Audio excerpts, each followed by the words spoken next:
we all know about the Battle of Troy, right? So we know that the Greeks fought the Trojans, and in the end, the Greeks won. There were so many heroes involved. There was Achilles, Hector, Patroclus, Odysseus. Then we also have so many gods and goddesses: Athena, Poseidon, Apollo. They all had their sides. They all were helping in the battle. And then finally, we had the output. It was like a huge massacre. But there were like many heroes which died. But they gained like so much famous. They became so much famous that they were remembered forever. Like we still remember them. It is that epic of a battle. But the battle started when Paris took away Helena, or Helena. She went away with Paris.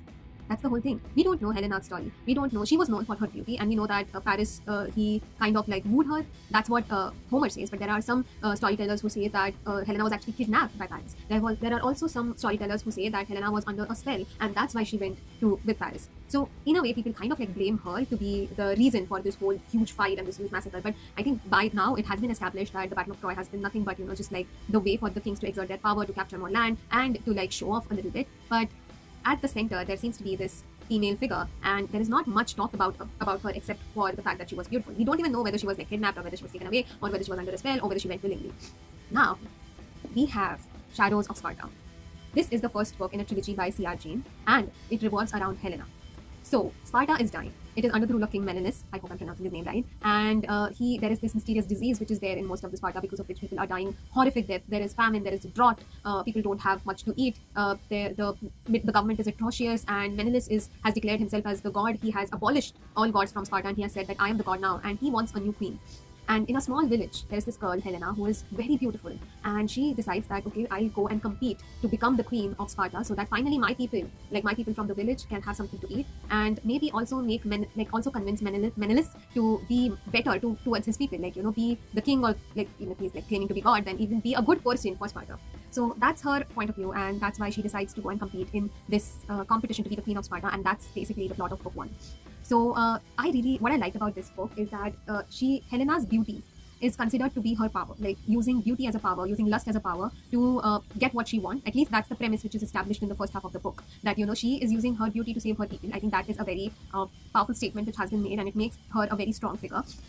There are a few elements in the book that later on, there's also her insecurity, that people don't see her beyond her beauty. There is more to her as a person, but nobody sees that.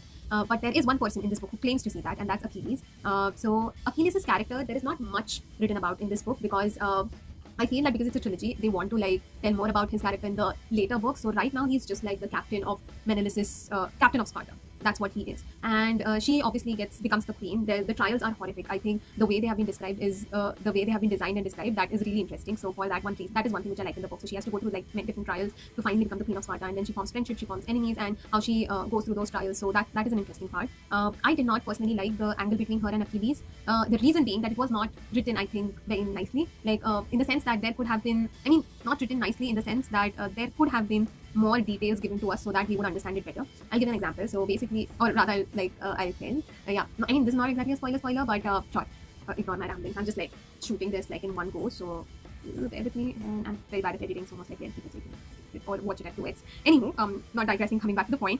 What I'm trying to say is that Achilles claims to be the only person who sees her, sees her beyond her beauty. But there have been no such interactions between them which would lead him to understand her. Maybe her talking about her village, her talking about her mother, her talking about her father's early death, her talking about things. But there have been not those many interactions, or those long of interactions for them to talk in depth about these topics, for him to actually see her. They do talk about some of these points, but that's after he has said that I see you. So it's a very, and I think the timing of that I see you is also very bad, because he says that after she has seductively danced to looking at him, so that Menelaus would be jealous and she would win a trial. This is a spoiler. I'm so sorry. Yeah. Okay, I'm sorry for the spoiler, but yeah. So it kind of she has just danced seductively for you, and then you are saying that I see you for not your physical form, but for whom you are. I just feel like the timing was a little bit misplaced there. Yeah. But I'm actually interested in knowing more about Achilles later on. Yeah, in the later books, because I don't think there have been many elements, and I have my own fan theories that what he might actually be. And what his relationship with Menelaus is, and why he is this loyal to Menelaus. I think there are reasons to it, and I think they would be revealed later in the books. There is this magical angle to it also. So because this is a romantasy, right? It's not exactly historical fiction. It's a romantasy. So just know that there will be that angle to it also. It's Greek mythology. It needs romantasy. Yeah. So I think once she becomes the queen, the second half of the book is it becomes it curves. So there are some good points, but then there are some points where it falls a little bit flat. For example, I hope this is not a spoiler, whatever I say. But yeah, so for example, there have been times when she's shown really helpless. Like she can't do anything, she doesn't know anything, she's trusting wrong people or she's trusting the right people, she doesn't know, she's like, should I live for myself, should I live for the people? It's like, the thing is, the very Helena whom you established in first half of the book, that she's someone who wants to do something for the people and use her beauty as a weapon, that part goes missing in the second half. But again, as I mentioned, this is the first book in the trilogy, so I suspect that the reason why it becomes it like that was like the ending, so that she can rise again in book 2 and then finally book 3 will happen. So maybe book 2 and book 3 will be the best way to judge the whole story. So that's why I don't want to have a harsh review, or like not review, but like I don't want to come to a harsh conclusion just by reading book 1, because I think there is more in book 2, and so I think I'm going to read it. Yeah, let's see. I'm looking forward to reading book 2 and seeing what happens with all the characters which are there. Paris was introduced towards the last half. So actually Paris's character is very good. It's like this grey character who's like, you don't know what's going on in his head, what exactly is his purpose, like is he on a mission, is he not on a mission, what's going on. I really like Paris's character. I think for Paris's character, yeah, I mean, more than Achilles, at least book 1 conclusion is that more than Achilles, I like Paris. I really like Helena, but I really want her to like stand up for herself, take more decisions, be more powerful, like use your lust, use your beauty as a power. Like, I don't know why the whole premise of the book just shifted that, oh, she wants to be stronger or anything. She has magical power, like not magical powers per se, but she is like, she has other things more than her beauty, but it just takes away from the whole plot, which was there in book 1. So like book 1 first half. So yeah, but I don't know what the author hasn't planned for the book. Looking forward to it. And I'm so sorry for the spoilers again. So sorry.